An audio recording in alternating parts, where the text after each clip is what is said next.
하나님 아버지, 사람들과의 관계에서 오해와 다툼이 생기고 저희의 진심이 받아들여지지 않을 때가 있습니다. 그럴 때 저희로 하여금 겸손한 마음으로 상대방을 이해하고 섬기는 지혜를 주시옵소서. 주님, 저희가 인생의 여정에서 지치고 힘들 때가 있습니다. 저희의 걸음이 비록 느리고 연약할지라도 주님이 예비하신 길을 포기하지 않게 하여 주시옵소서.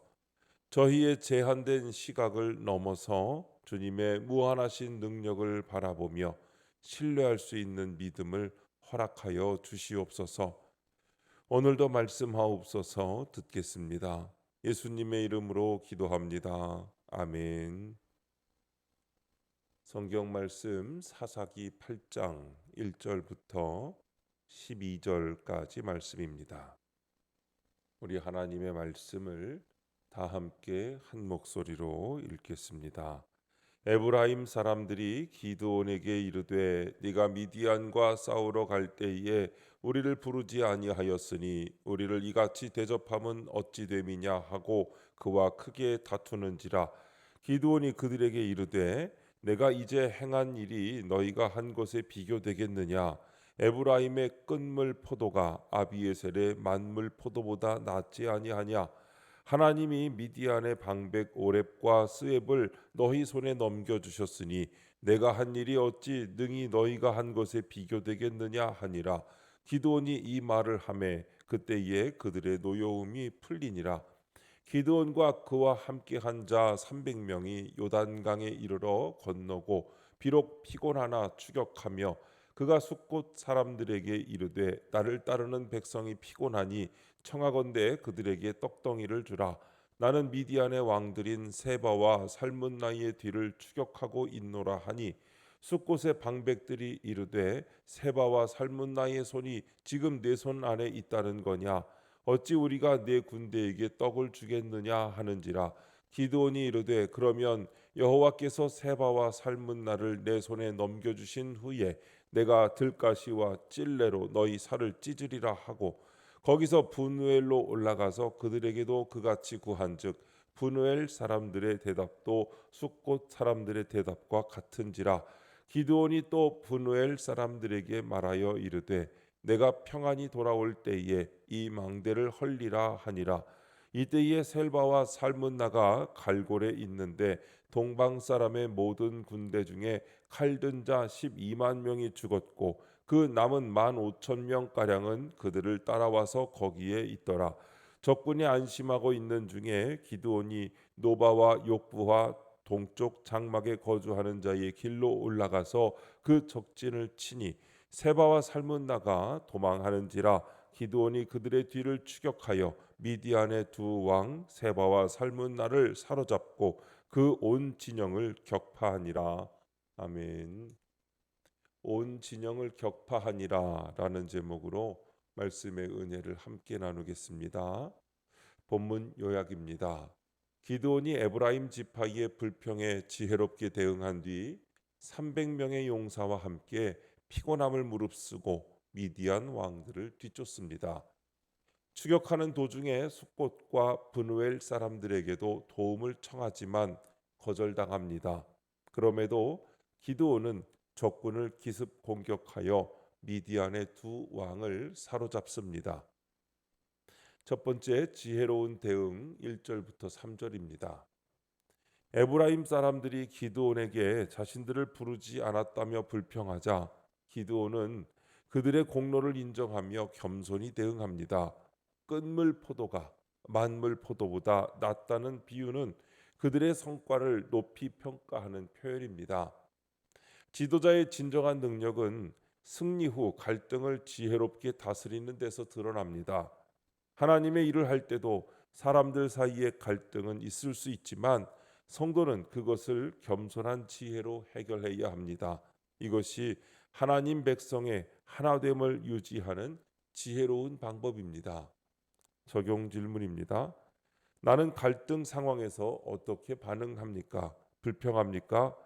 아니면 겸손과 인정으로 나아갑니까? 누군가 우리의 노력을 인정하지 않거나 불평을 제기할 때 우리는 방어적이 되거나 상대방을 비난하기 쉽습니다. 하지만 기드온처럼 상대방의 입장을 이해하고 그들의 기여를 인정하는 것이 하나님 백성다운 반응입니다.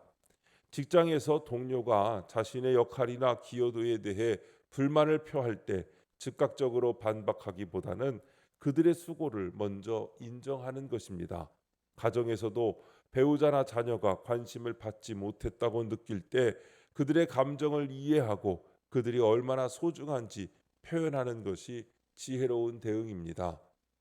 교회 공동체에서도 봉사나 사역의 분담에 대한 갈등이 있을 때 서로의 은사와 헌신을 인정하며 겸손하게 소통하는 것이 하나님이 기뻐하시는 모습입니다. 기드온은 자신의 자존심이나 체면보다 하나님 백성의 연합을 우선시했습니다. 이는 오늘날 우리가 갈등 상황에서 추구해야 할 태도입니다. 진정한 승리는 전쟁에서 이기는 것뿐만 아니라 승리 후에도 공동체의 화합을 유지하는 데 있기 때문입니다. 두 번째, 인내하는 신앙 4절부터 9절입니다. 기드온과 300명은 피곤함을 무릅쓰고 적을 추격합니다. 그러나 같은 민족인 숫곳과 분우엘 사람들은 기드온을 도와주지 않습니다. 그의 승리를 확신하지 못해 위험을 피하려고 한 것입니다. 숫곳과 분우엘의 불신앙적 태도는 하나님의 역사하심을 보지 못한 안타까운 예입니다. 우리도 때로는 가까운 사람들로 인해 어려움을 겪을 수 있습니다.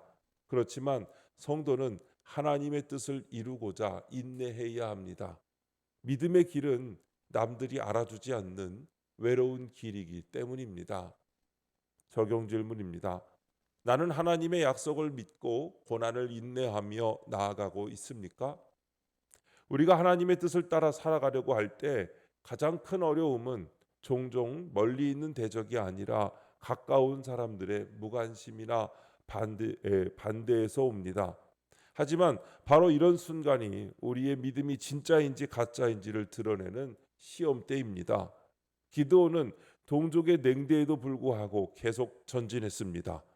그는 사람들의 지지나 격려에 의존하지 않고 오직 하나님의 약속만을 붙잡았습니다.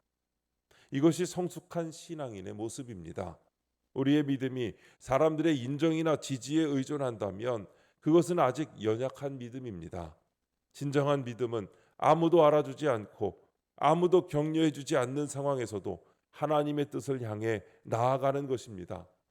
기드온이 피곤함을 무릅쓰고 전진할 수 있었던 것은 승리에 대한 확신이 있었기 때문입니다. 우리도 하나님의 약속을 붙잡고 현재의 고난을 미래의 영광으로 이기는 믿음을 가져야 합니다. 이것이 바로 성도가 가져야 할 인내하는 신앙의 모습입니다. 세 번째, 기드온의 추격 10절부터 12절입니다. 기드온은 방심하고 있던 적군을 기습 공격합니다. 15,000명가량의 적군이 남아 있었지만 하나님은 300명을 사용해 승리를 얻게 하십니다. 인간의 계산으로는 불가능해 보이지만 하나님의 방법으로 승리한 것입니다. 우리도 육적인 피곤함과 수적인 열세에도 하나님을 신뢰하며 나아갈 때 승리를 경험할 수 있습니다. 적들의 안일함도 노바와 욕부와 동쪽 장막에 거주하는 자의 길로 올라간 기드온의 전술도 모두 하나님의 예비하심입니다. 적용 질문입니다. 나는 어려운 상황 속에서도 하나님의 방법을 신뢰합니까?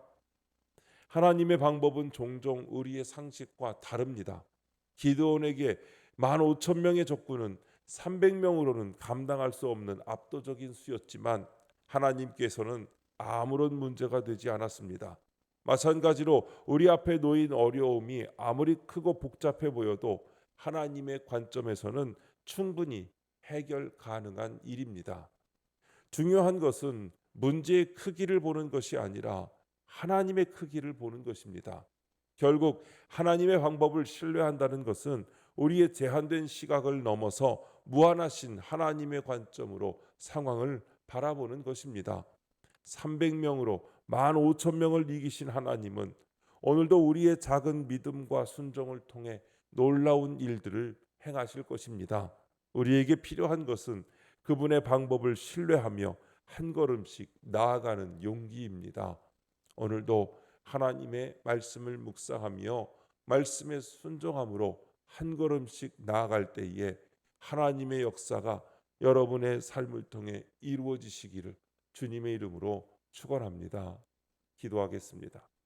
하나님 아버지, 지체들과의 갈등 상황에서 겸손한 마음으로 지혜롭게 대처하게 하옵소서. 피곤하고 지칠 때도 끝까지 인내하여 주님이 예비하신 승리를 경험하게 하옵소서. 제헌절인 오늘 우리나라의 제헌국회를 기도로 시작하게 하신 주께 감사하며 그 가치를 잘 이어가게 하옵소서.